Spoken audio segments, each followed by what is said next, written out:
말씀 신약성경 에베소서가 되겠습니다. 에베소서 4장 1절부터 6절까지 보겠습니다. 그러므로 주 안에서 갇힌 내가 너희를 권하노니 너희가 부르심을 받은 일에 합당하게 행하여 모든 겸손과 온유로 하고 오래 참음으로 사랑 가운데서 서로 용납하고 평안의 매는 줄로 성령이 하나 되게 하신 것을 힘써 지키라. 몸이 하나요 성령도 한 분이시니 이와 같이 너희가 부르심의 한 소망 안에서 부르심을 받았느니라. 주도 한 분이시요 믿음도 하나요 세례도 하나요 하나님도 한 분이시니 곧 만유의 아버지시라.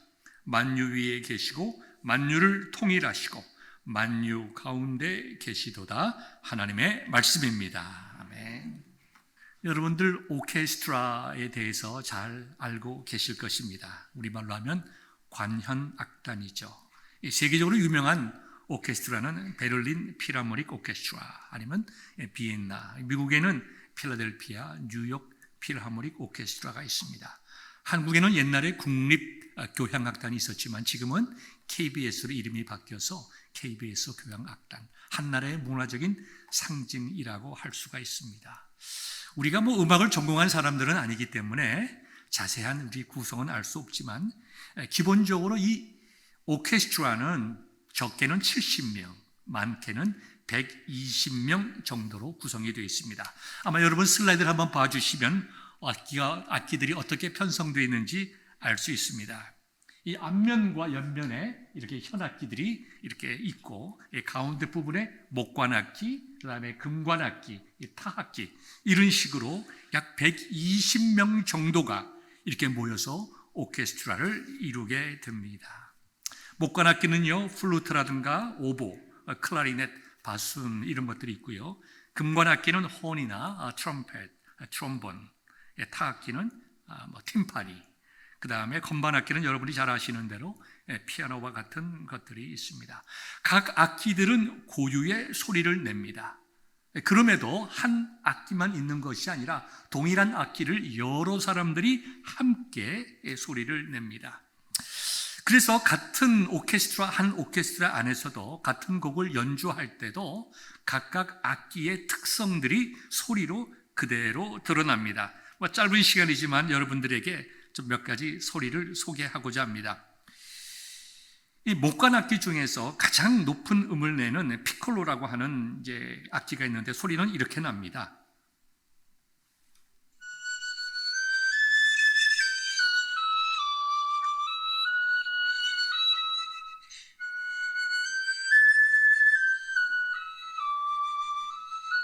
참 맑고 밝죠? 그 다음에 동일한 이 목관악기 중에서 바순 같은 소리나 투바 같은 소리들은 이런 소리들이 내죠.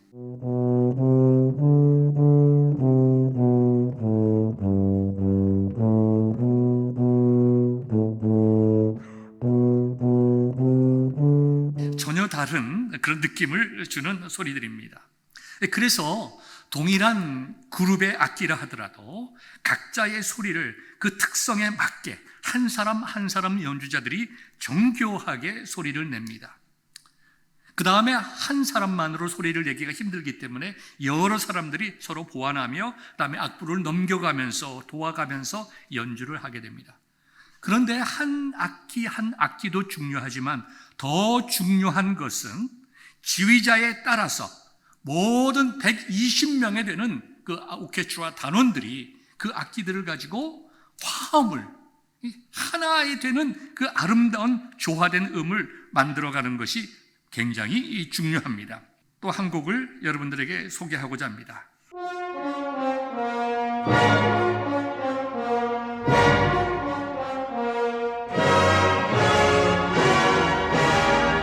오케스트라와 차이코프스키의 피아노 협주곡 1번 D단조를 지금 연주를 하고 있습니다. 여러 악기들이 섞여서 나오지만 지휘자에 따라서 통일된 하나의 하모니를 이루고 있습니다. 이럴 때에 듣는 관객들, 그 다음에 연주하는 사람들이 기쁨을 느끼고 즐거워하고 The beauty of the music, 그 음악의 아름다움을 경험하게 됩니다. 특별히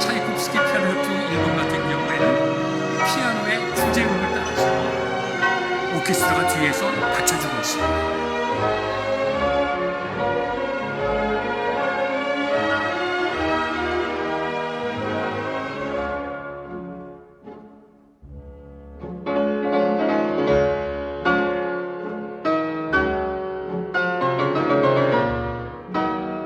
우리가 음악을 전공을 안 했지만 이러한 오케스트라 소리를 들을 때마다 참 아름답다, 어떻게 저렇게 공교한 소리가 나올 수가 있겠는가, 우리가 감탄하지 않을 수가 없습니다. 오케스트라는 120명의 단원들이 있지만 수많은 악기들이 동시에 연주되지만 하나의 팀이고 하나의 가족이라고 할 수 있고 하나의 아름다운 소리를 만들어내는 정말 한 마음, 한 뜻이라고 이야기할 수가 있을 것입니다. 우리는 오늘 오케스트라 얘기를 하려고 하는 것은 아닙니다. 우리 오늘 교회의 이야기를 하고자 합니다. 오늘의 우리의 본문의 말씀은 모든 성도들은 그리스도 예수님 안에서 하나이니 성도들은 그 하나됨을 힘써 지키라, 이렇게 말씀을 하고 있습니다. 오늘 본문 4장 1절을 보면요, 주 안에서 갇힌 내가 너희를 구원하노니, 사도 바울이 에베소 교회 편지를 쓰면서 그들의 에베소 교회 성도들에게 이렇게 얘기하는 거예요. 사랑하는 에베소 교회 성도들이여, 너희가 부르심을 받은 일에 합당하게 행하라. 예수님께서 너희를 부르셨다. 주 예수 그리스도의 십자가의 은혜 가운데 우리가 부름을 받았습니다. 그리고 우리가 하나님의 자녀들이 되었습니다. 그렇다면 부르심을 받은 성도답게, 자녀답게 행하라. 우리의 실천적인 신앙의 모습을 이야기를 하고 있는데요, 특별히 이 에베소서 4장 1절부터 6절에 있는 말씀은 우리가 신학적인 그런 어떤 교리적인 문제를 우리가 바르게 이해하고 그것을 우리의 삶을 통하여 실천해 낼 수 있기를 말하고 있는 것입니다. 부르심에 응답하여 고백과 실천 사이에 아름다운 하모니를 유지하고 고백과 실천이 하나가 되는 삶, 정말 뷰티 오브 뮤직처럼 뷰티 오브 크리스천 라이프를 이루어 갈 수 있기를 우리에게 요청을 하고 있는 것입니다. 그러면서 사도 바울은 우리에게 3절의 말씀을 통해서 이렇게 얘기합니다. 평안에 매는 줄로 성령이 하나 되게 하신 것을 힘써 지키라. 평안에 매는 줄, 이 말씀은 예수 그리스도께서 하신 그 일을 성령께서 우리들에게 적용시킴으로써 우리가 하나 되었음을 기억하라는 것입니다. 예수님께서 우리들의 피스메이커가 되었듯이 우리 역시 성도와 성도를 가정에서, 직장에서, 우리의 사회에서 평안에 매는 줄이 될 것을 말씀하고 있습니다. 예수님께서는 하나님과 우리를 연결하심으로 평안에 매는 줄이 되셨습니다. 예수님께서는 유대인들과 이방인들을 예수 그리스도의 은혜 가운데 평안에 매는 줄로 하나가 되게 하셔서 한 하나님의 자녀가 되게 하셨다는 것입니다. 그렇다면 저와 여러분들도 이미 예수 그리스도 안에서 하나가 된 성도들입니다. 그것을 기억해야 됩니다. 그런데 사도 바울은 우리에게 무엇을 권면하고 있는가 하면 힘써 지키라. 너희가 예수 그리스도 안에서 하나 되었음을 믿고 고백하느냐? 너희들의 삶을 통해서 그것을 나타낼 수 있도록 힘써 지키라 명령을 하고 있는 것입니다. 왜 우리가 하나인지, 왜 우리가 하나 되어야 되는지 4절부터 7절까지 7가지를 얘기를 합니다. 몸도 하나요, 성령도 한 분이시다. 한 소망을 가졌다. 주님도 한 분이시고 믿음도 한 분이시고 세례도 하나요, 하나님도 한 분이시다. 사도 바울은 7가지의 내용을 통해서 우리가 하나임을 말씀을 하고 있습니다. 특별히 이 7가지의 내용을 크게 3개로 나눌 수가 있습니다. 첫째, 우리는 성부 하나님 안에서 하나입니다. 하나님께서 저와 여러분들을 만세전에 선택해 주셨습니다. 그리고 저희들을 구원하시기로 작정하시고 하나님의 때에 우리를 불러주셨습니다. 저와 여러분들은 하나님의 섭리 가운데 온 우주 만물을 창조하시기 전에 하나님의 구원의 계획 속에 들어가 있는 하나님의 자녀라는 것입니다. 여러분, 저와 여러분들의 만남이 얼마나 놀라운 일입니까? 우리가 언제 알았습니까? 우리 몰랐어요. 그런데 우리는 이 페예트빌 베델교회를 통해서 서로 알게 되었습니다. 이거 뭐 인연으로 따지면 보통 인연이 아니지요. 미국이란 나라도 얼마나 큽니까? 한국 사람들이 살지 않는 곳이 어디에 있습니까? 그런데 이 넓은 세상에서, 이 넓은 미국에서 또 이 페예트빌이라는 도시 가운데 13개의 교회가 있는데 저와 여러분들이 베델교회 안에서 만나게 되었다. 이게 참 놀라운 인연이죠. 대단한 인연입니다. 그런데 더 중요한 것은 저와 여러분들이 하나님께서 온 우주 만물을 창조하시기 전에 하나님의 구원 계획 속에 같이 들어있었다는 거예요. 이것만큼 놀라운 인연이 어디 있습니까? 저와 여러분들은 하나라고 할 수 있겠죠? 우리는 하나님의 구원의 계획 속에 들어가 있는 같은 가족이요, 천국 백성입니다. 두 번째로 우리는 예수 그리스도 안에서 하나라고 말씀을 할 수 있습니다. 예수님께서 저와 여러분들을 위하여 생명 주셨습니다.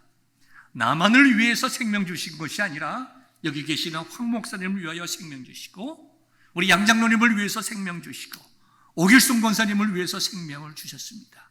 한 사람 한 사람을 동일한 이유와 동일한 목적을 가지고 예수님께서 자신의 생명을 주셨다는 것입니다. 저와 여러분들은 동일한 하나님의 은혜 속에 있는 사람이고 은혜의 혜택을 누리는 사람입니다. 우리는 길을 가더라도 큰 도시에서 한국 사람을 만나면 반갑죠. 만나서 이야기를 합니다. 어디서 사십니까? 또 얘기를 합니다. 고향이 어디십니까? 또 그 고향이 같은 또 뭘 얘기를 합니까? 어느 학교를 나오셨습니까? 어느 초등학교를 나오셨나요? 군대는 어디서 다녔습니까? 그래요. 의정부에서 군대 생활했군요. 몇 살 다닙니까? 우리는 정말 살아가면서 하나됨을 그렇게 찾아요. 왜 그럴까요? 우리의 인생이 그만큼 외롭고 소외되는 느낌을 받기 때문입니다. 그런데요, 우리는 예수 그리스도 안에서 동일한 은혜의 혜택을 받은 사람입니다. 잠시 있다가 사라지는 세상이 아니고 잠시 있다 없어지는 손 안에 무엇이 아니라 영원한 생명을 동일하게 누리기 위해서 예수 그리스도 안에서 하나가 된 자들입니다. 세 번째는 우리는 성령 안에서 하나라고 할 수가 있습니다. 늘 말씀을 드리지만 하나님께서 우리를 구원하실 때에 성부, 성자, 성령 삼위일체 하나님께서 연합으로 우리를 구원하셨습니다. 성부 하나님께서 계획하시고 성자 예수님께서 이루어 놓으신 구원을 우리의 마음을 흔들어 깨우셔서 인카운팅 하셔서 믿음으로 고백할 수 있도록 우리의 마음을 변화시켜 주셨다. 성령 하나님께서. 우리 중에 누가 공부 많이 해서 하나님 자녀된 사람 없습니다. 우리 중에 헌금 많이 함으로 하나님의 자녀된 사람 없습니다. 우리 중에 누가 대단한 학벌과 백그라운드를 가졌기 때문에 다른 사람이 못 되는 하나님의 자녀가 된 사람은 아무도 없습니다. 모든 성도들이 다 동일하게 성령님의 놀라우신 은총으로 하나님의 자녀가 돼서 예수를 믿게 되고 구원받은 하나님의 백성이 되었다는 거예요. 세상에 성부 하나님의 역사를 보던 성자 하나님의 역사를 보던 성령 하나님의 역사를 보건 우리처럼 성도처럼 이렇게 같은 점이 많고 이렇게 너무나도 좋고 이렇게 서로 사랑하고 이해하고 손에 손을 잡고 찬송하며 살아가는 사람들이 세상에 있을까요? 없을까요? 우리 성도밖에 없습니다. 세상에 아무리 학연이 많고 직장이 같은 직장을 다니고 같은 동네 사는 사람이라 하더라도 영원한 것 아닙니다. 완전한 것 아닙니다. 항상 불완전하고 깨어지기 쉽고 갈등이 많아요. 오직 성부, 성자, 성령 삼위일체 하나님 안에서 만나게 된 우리들만이 영원한 하나됨을 누리게 되는 것입니다. 이와 같은 하나됨에 대한 깨달음이 저와 여러분들에게 있기를 주님의 이름으로 축원합니다. 사도 바울은요, 이 에베소 교회에 보내는 성도들에게 보내는 편지를 통해서 이 4장 앞절에는 왜 우리가 하나인가를 신학적으로 설명을 많이 하셨습니다. 그 다음에 4장 1절부터는 우리가 아주 프랙티컬하게 하나된 사람들이 어떻게 하나됨을 누리고 하나됨을 즐거워하고 유지할 수 있을까에 대해서 말씀을 하고 있습니다. 늘 우리가 알다시피 예수님을 믿고 하나가 되었지만 완벽하게 한순간에 천사와처럼 예수님처럼 변화되는 것이 아니기에 우리가 근본적으로 하나임에도 우리가 이 땅에서 살아가는 날 동안에 불화음을, 불협화음을 겪고 살아갑니다. 가족도 마찬가지죠. 정말 결혼에 서약을 하고 서로 사랑하며 자녀들을 낳고 서로 사랑하고 가장 가까운 하나된 가족임에도 때로는 남편과 아내 간에, 부모와 자식 간에 많은 갈등이 있는 것처럼 우리의 본질은 변하지 않고 주님 안에서 하나이지만 우리의 연약한 모습과 우리의 부패된 마음으로 인해서 그 아름다움이 주는, 그 하나됨이 주는 그 참 행복을 느끼지 못하고 상실할 때가 많이 있다는 것입니다. 사도 바울은 그것을 안타까워하면서 이 에베소 교인들에게 너희가 하나됨을 유지하라, 하나됨을 지키라, 하나를 이루어라, 그것이 얼마나 복된 줄 아느냐 라고 말씀하고 있는 것입니다. 모든 겸손과 온유와 오래 참음과 사랑 가운데서 용납함으로 하나됨이 주는 그 복된 영적인 은혜를 누리라, 이 말씀을 하고 있는 것입니다. 저와 여러분들은 주님 안에서 하나됨을 이미 알고 고백하고 있습니다. 여러분 사이에 갈등이 없습니까? 우리가 하나임을 다 고백하지만 저와 여러분들이 주님 안에서 다 하나인 성도들이지만 우리의 삶 속에서 갈등이 없습니까? 갈등이 있죠. 때로는 교회 안에 다툼도 있죠. 시기와 질투도 있죠. 미움과 반목이 있을 수가 있습니다.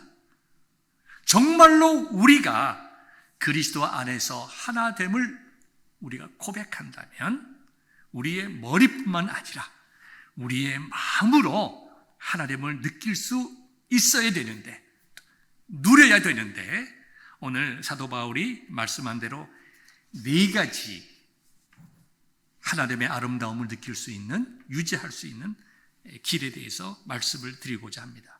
첫 번째는 우리 모든 성도들은 서로에 대해서 겸손해야 됩니다. 남편은 아내에 대해서 겸손해야 됩니다. 대한민국 남자들은 아내를 소유물로 생각하는 경향이 조금은 있는 것 같아요. 저도 젊었을 때는 그렇게 생각했습니다. 내 거. 왜 아내가 자기 겁니까? 아니죠. 또 부모들은 어떻게 합니까? 내 자녀, 내 거. 자녀가 우리 겁니까? 자녀들은 하나님의 소유입니다. 하나님의 자녀. 우리가 겸손이라고 하는 것은 나의 것을 주장하기보다 나의 것을 놓고 나 자신의 생각이나 모든 것을 낮추는 것입니다. 우리가 살아가면서 성도들 가운데 때로는 교제가 깨어지고 상처를 입고 하는 경우가 있을 수 있습니다. 왜 그럴까요? 많은 이유가 있지만 누군가가 겸손하지 못했기 때문이라고 할 수가 있습니다. 너무 자기 주장만 하든지 자기의 생각이 옳다고 심하게 주장하든지 하면, 나는 맞고 당신은 틀리다고 한다고 하면 다른 사람은 상처를 입을 수밖에 없습니다. 우리의 마음의 자세는 항상 나보다 다른 사람이 나을 수 있고, 내가 실수할 수 있고, 내가 잘못 알 수 있고, 내가 항상 많은 사람들의 사랑과 도움을 받아야 살아갈 수 있는 사람이라고 하는 것을 인정하는 것이, 그런 마음의 자세가 겸손입니다. 우리는 다 겸손하기를 원합니다. 교만하기를 원하는 사람은 없습니다. 왜요? 교만은 망하는 지름길입니다. 우리가 주님의 은혜 가운데 망하지 않고 끝까지 성공적인 삶을 살 수 있는 가장 기본적인 것, 우리가 사람 앞에 겸손한 자가 되는 것입니다. 겸손이라고 하는 것은 다른 사람을 나보다 높게 보는 것입니다. 내 생각보다 다른 사람의 생각을 높여주는 것입니다. 내가 옳지 않을 수 있음을 인정하는 것입니다.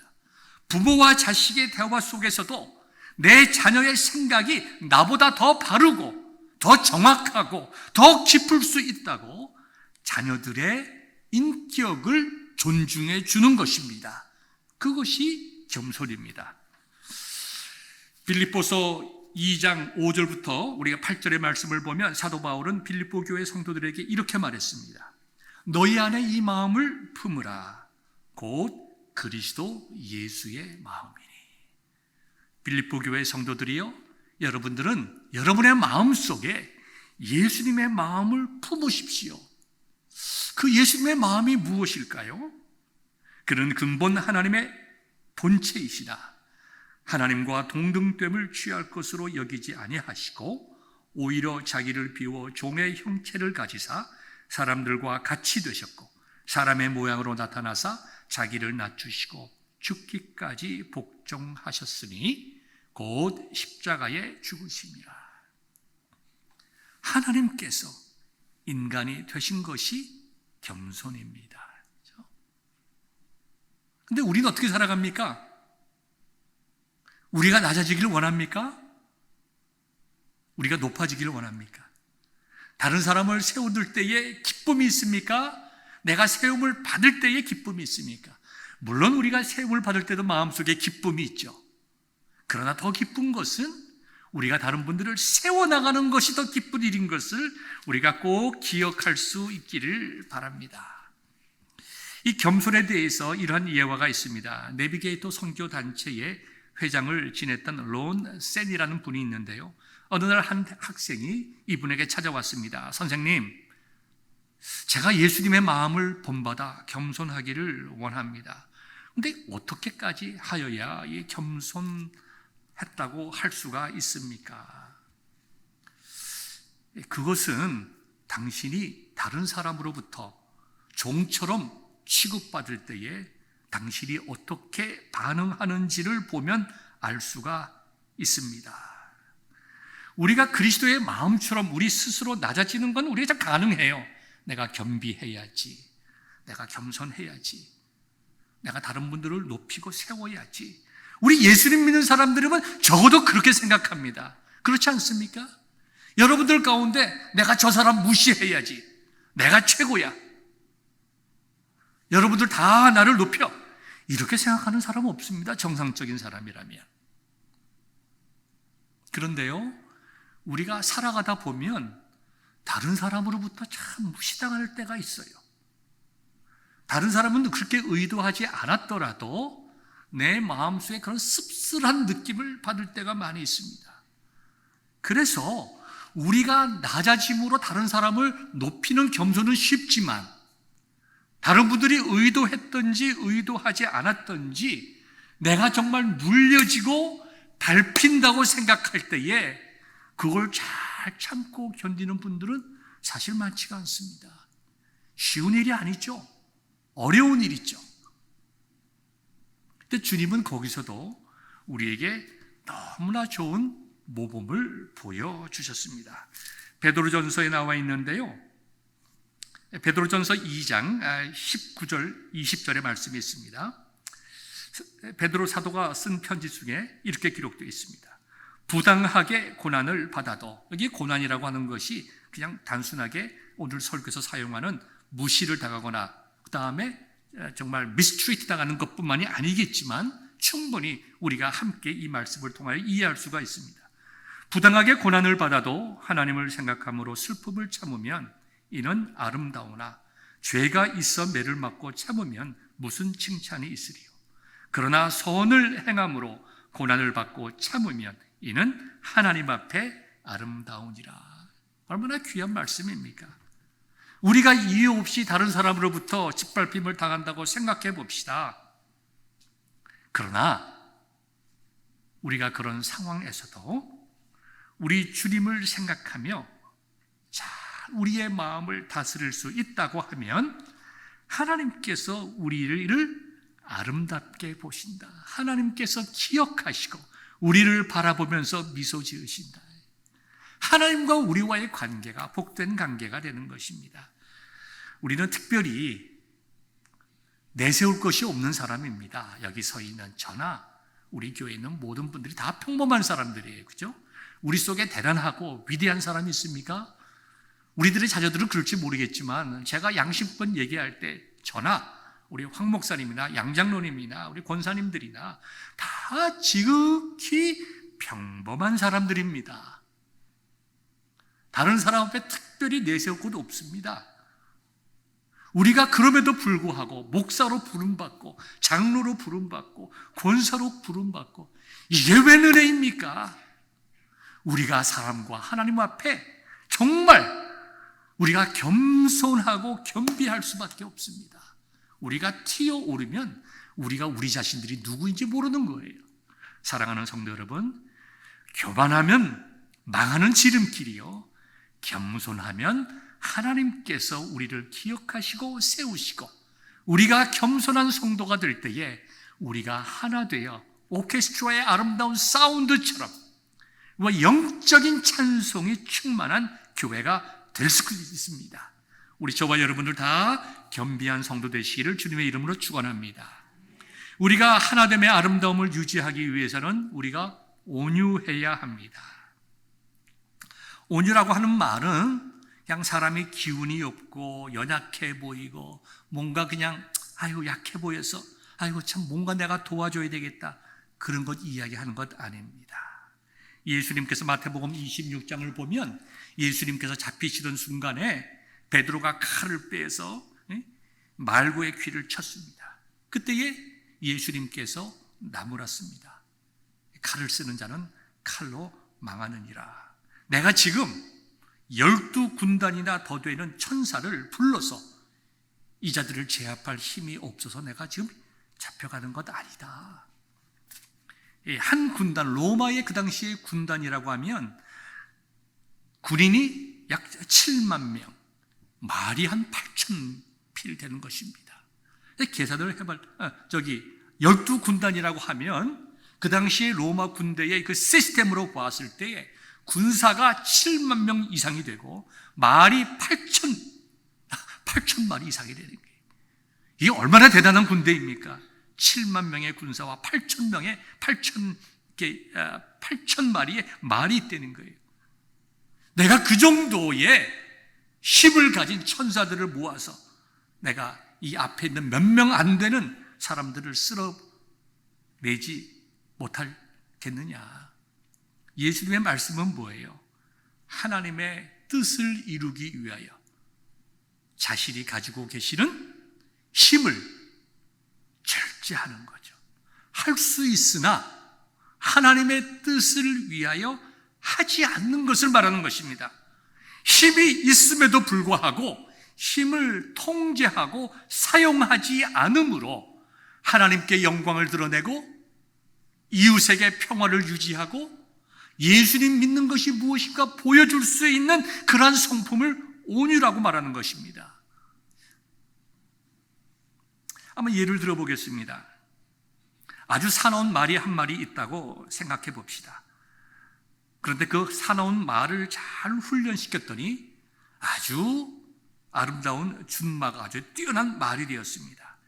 이때의 헬라 사람들은 그 말을 가리켜서 프라우테스라고 이야기했습니다. 말이 온유해졌다. 야생마가 힘이 없는 것 아닙니다.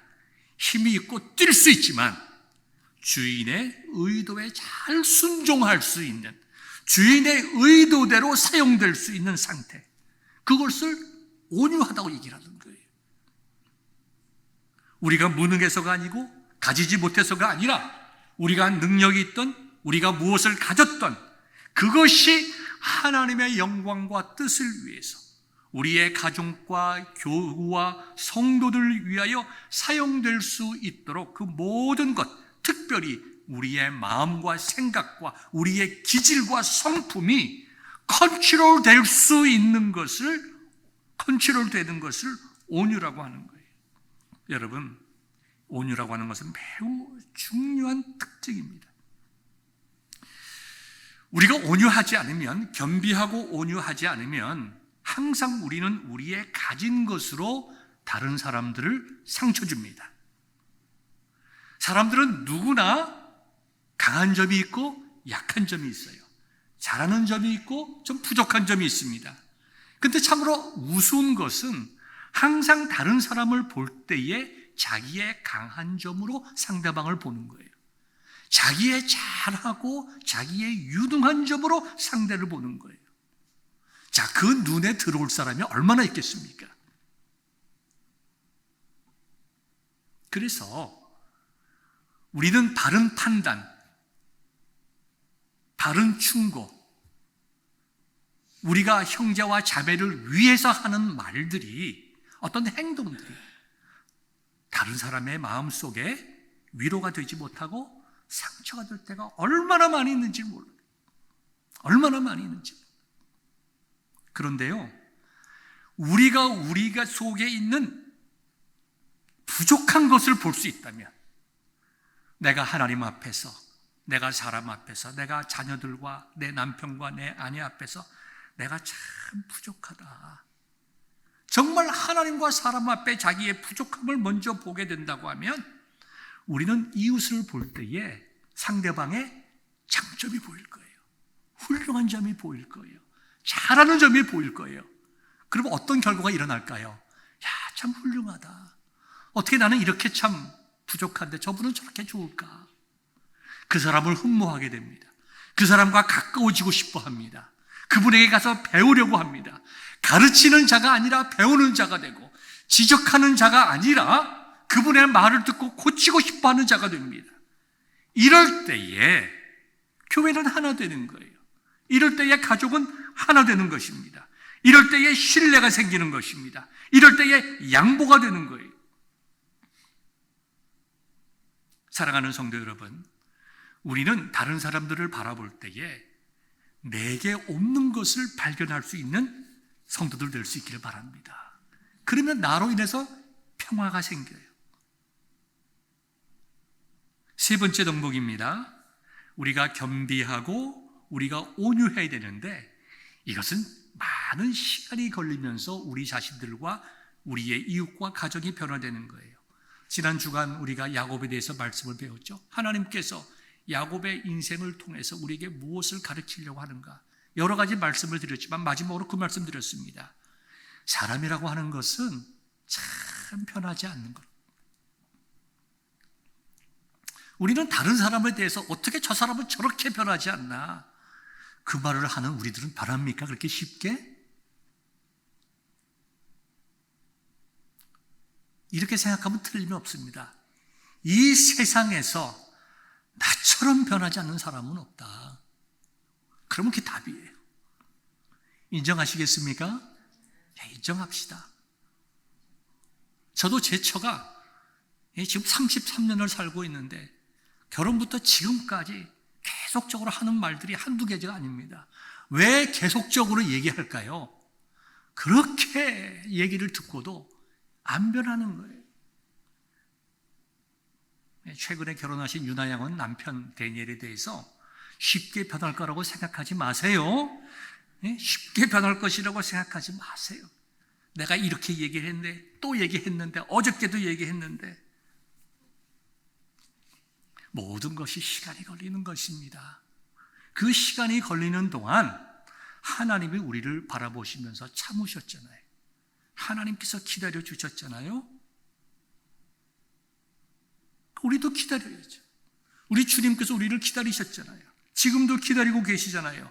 우리의 못된 습성, 지적하기 좋아하는 것, 드러나기 좋아하는 것, 인정받기 좋아하는 것, 내가 항상 모든 일에 주가 되어야 하는 것, 우리가 다 지금 변화되어야 할 일들이 너무나 많잖아요.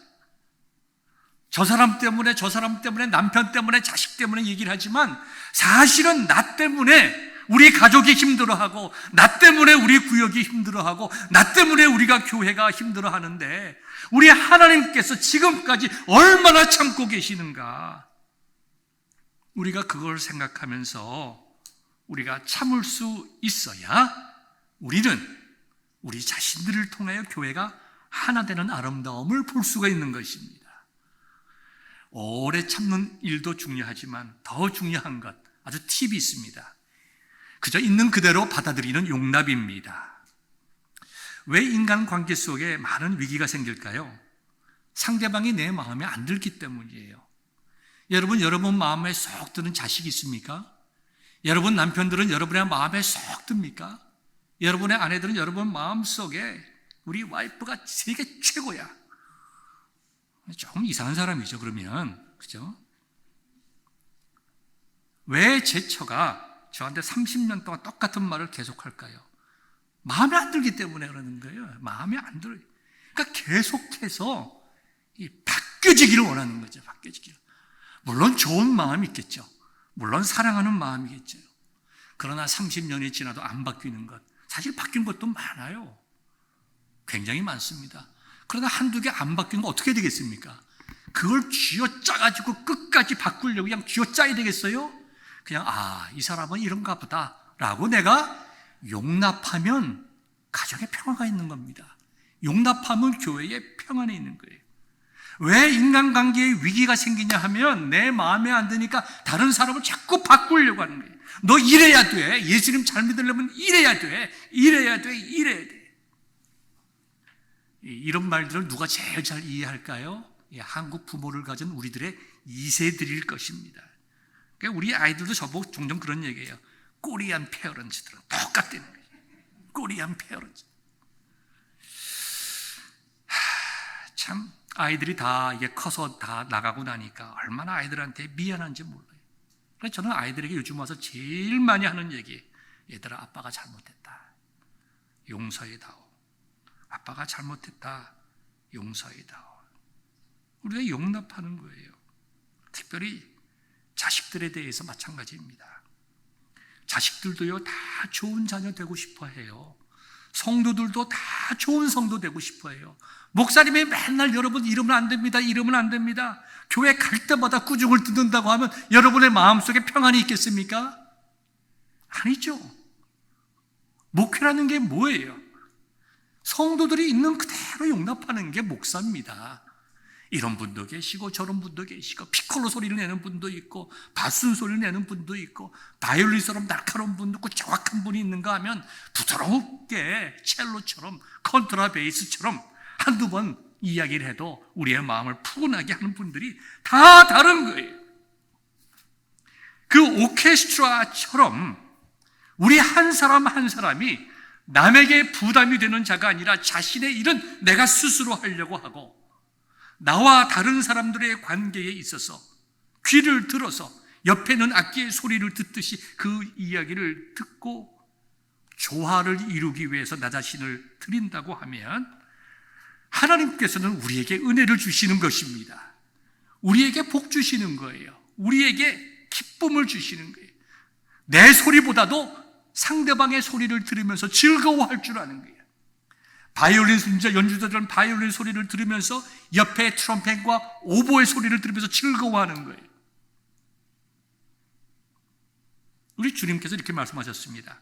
나는 마음이 겸손하고 온유하니 그리고 저와 여러분들을 받아주실 만큼 오래 참으셨고 우리의 있는 그대로 용납하셨기에 저와 여러분들이 지금 이 자리에 있는 것입니다.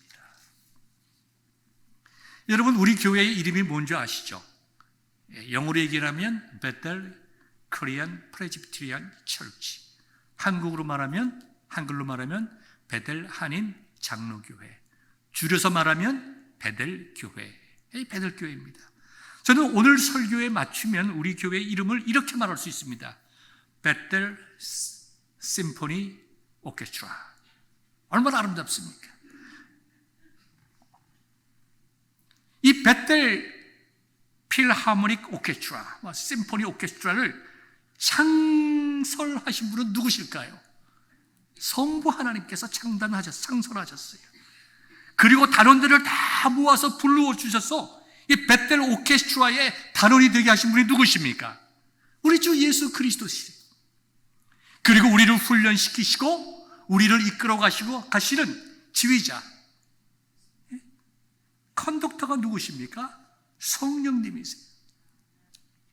때로는 우리를 연습시키시고 격려하시기도 하고, 때로는 가이드라인도 하고 꾸짖으시기도 하고 하면서 성부, 성자, 성령 하나님께서 만드시고 유지하시고 아름다운 하나됨의 그 뷰티, 그 뷰티풀 원네스를 이루어 가기를 원하시는 베텔 오케스트라의 단원들이라는 거예요. 여러분은 어떤 소리를 내십니까? 어떤 분들은 피콜로 소리를 내시겠죠? 어떤 분들은 컨트라베이스 소리를 내실 것입니다. 어떤 분들은 오보 소리를 내실 것이고, 어떤 분들은 하프 소리를 내실 거예요. 우리 한 사람 한 사람이 내가 누구고 어떤 악기를 연주하는가, 뭐예요? 나에게 주신 은사가 무엇인가, 그것을 잘 깨닫고 연마해야 돼요. 오케스트라가 좋은 음악을 내기 위해서, 하모니를 내기 위해서 얼마나 많이 연습하시는지 아시죠? 저는 최근에 KBS 지휘자였고 지금은 심포니송의 그 지휘자인 함신익 지휘자하고 아주 오래간만에 통화를 많이 했습니다. 참 오케스트라를 유지하는 게, 지휘하고 이끌어 나가는 게 얼마나 힘들다 하는 것을 제가 많이 배웠어요. 저보고 그럽시다. 하나님의 은혜로. 그러니까 하나님의 은혜로 우리 한 사람 한 사람이 바로 설 수 있길 바랍니다.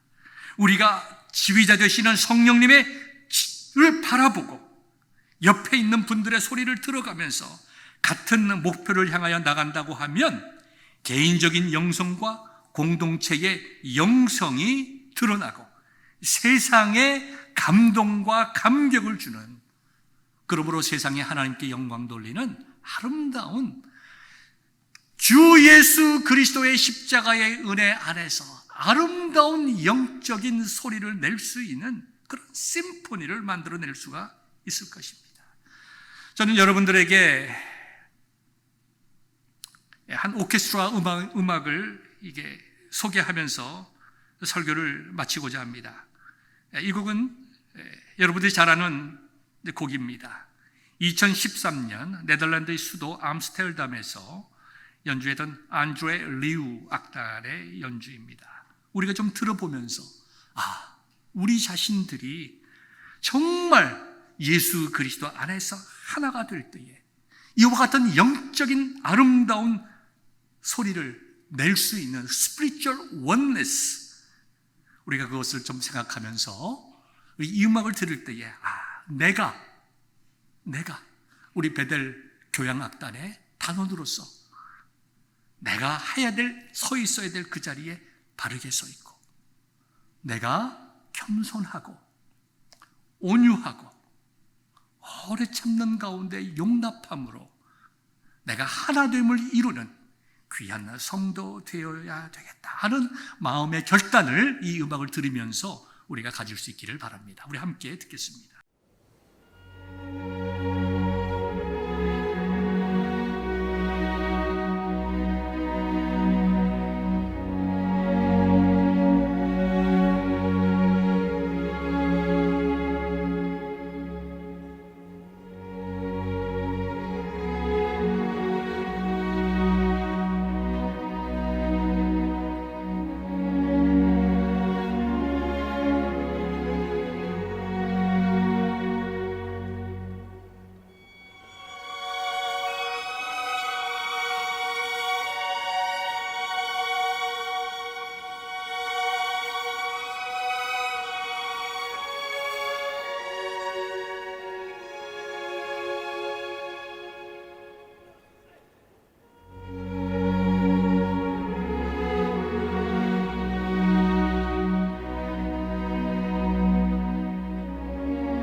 혼자가 아닙니다. 우리는 주님 안에서 하나된 형제요 자매들입니다. 우리가 주님을 향하여 가까이 나간다고 하는 것은 우리가 옆에 있는 형제 자매들의 손을 잡고 동일한 부르심을 향하여 함께 걸어나가는 것입니다. 외롭고 소외당하고 힘들고 지친 이 이민 생활을 통해서 하나님께서 서로 사랑하라고, 우리가 서로 감싸주라고, 서로 이해해 주라고, 다른 사람의 부족한 부분을 덮어주라고, 실수를 눈감아 주라고, 그를 위해서 기도해 주라고 하나님께서 저와 여러분들을 이 자리에 부르셨습니다. 사랑하는 성도 여러분, 오늘 말씀을 듣고 우리가 깨달은 바가 있다고 하면 그것을 이제 사도 바울이 에베소 교회 성도들에게 이야기한 것처럼 우리들의 삶을 통하여 이루어낼 수 있기를 주님의 이름으로 축원합니다.